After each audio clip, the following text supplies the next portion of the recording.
अगर atomic mass की trick जाननी है तो एटॉमिक नंबर पता होना चाहिए। तो पहले हम लोग फर्स्ट 20 एलिमेंट्स के एटॉमिक नंबर को कैसे लर्न करेंगे वो सीखेंगे, उसके बाद एटॉमिक मास कैलकुलेट करना भी सीखेंगे। ये है फर्स्ट 20 एलिमेंट्स के एटॉमिक नंबर और ये है इसका breakdown. High, he likes beans, brown, cats, need, orange, fluffy, naps. अब इसके बाद 11 से 20 एलिमेंट्स का ब्रेकडाउन इस प्रकार है। Naughty, Maggi, always, sings, perfect, songs, clearly, around, kind, cats. I hope आप लोगों को फर्स्ट 20 एलिमेंट्स का एटॉमिक नंबर लर्न हो गया होगा। तो चलिए आइए सीखते हैं एटॉमिक मास का ट्रिक। देखो, Z रिप्रेजेंट करता है एटॉमिक नंबर को। अगर ये एटॉमिक नंबर इवन हो गया तो फिर क्या होगा? अगर ये एटॉमिक नंबर ऑड हो गया तो फिर क्या होगा? अगर एटॉमिक नंबर इवन है तो आपको उसका डबल कर देना है। जैसे मान लो हीलियम का एटॉमिक नंबर जो है वो 2 है, तो इसको जस्ट डबल कर देना है। मतलब सर 2 × 2 कर देंगे तो इसका निकल के आ जाएगा एटॉमिक मास। फॉर्मूला क्या बना सर?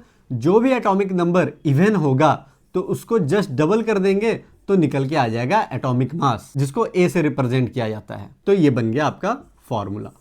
अब जैसे एटॉमिक नंबर ऑड हो गया तो फिर क्या करेंगे? जैसे एग्जांपल के तौर पे हमने लिथियम का ले लिया। लिथियम का एटॉमिक नंबर क्या होता है सर? 3 होगा। तो ये एक ऑड नंबर है, तो आपको करना है क्या? अगर ऑड नंबर मिला तो उसको पहले डबल कीजिए। डबल कर दिया मतलब 2 से मल्टीप्लाई कर दिया, डबल कर दिया, और फिर +1 कर देंगे। तो लिथियम का एटॉमिक मास कितना हो जाएगा? 3 × 2 = 6 +1 दैट इज 7। तो फिर सर इसके लिए क्या फॉर्मूला बना? इसके लिए फॉर्मूला बना कि जो भी एटॉमिक नंबर ऑड होगा उसको पहले डबल करना है। तो एटॉमिक नंबर को डबल कर दिए, उसके बाद +1 कर देंगे, तो जो निकल के आएगा वो क्या आ जाएगा? एटॉमिक मास निकल के आएगा।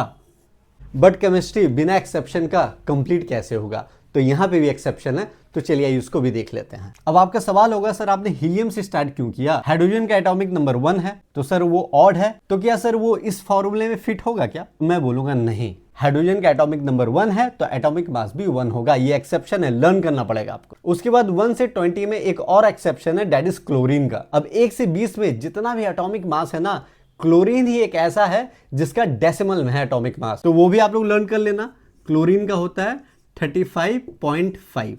अब आप लोग 1 से लेकर के 20 तक के जितने भी एलिमेंट है सबका एटॉमिक मास इस तरीके से कैलकुलेट करो और कमेंट बॉक्स में बताओ कि सबका करेक्ट आ रहा है या नहीं।